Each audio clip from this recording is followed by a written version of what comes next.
సమాధి యొద్ద జరపబడే ఆరాధన క్రమాన్ని జరిగించుకుంటాం. ఇప్పటి నుండి ప్రభునందు మృతులు ధన్యులని వ్రాయమని పరలోకము నుండి ఒక స్వరము చెప్పగా వింటిని.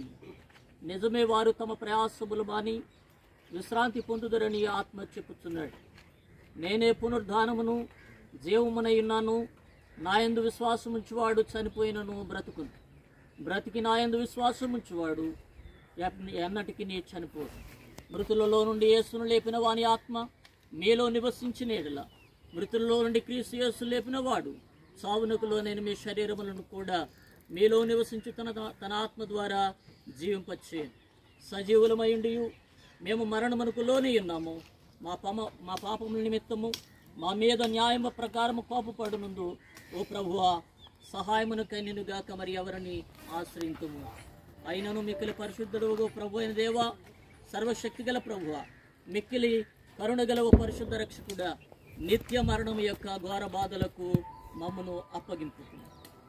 గతించిపోయిన మన సహోదరి గోడపాటి పుష్పం గారి యొక్క ఆత్మను సర్వశక్తిగల దేవుడు తన మహాకృప చేత తన ఎదుకు చేర్చుకున్నటకు అనుగ్రహించినాడు.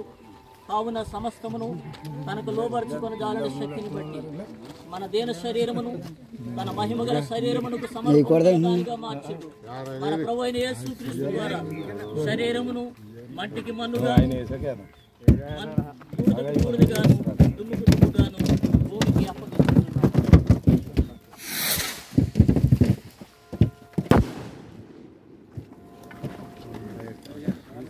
ప్రార్థన చేసుకుందామండి. దానియేలు గారు వచ్చి ప్రార్థన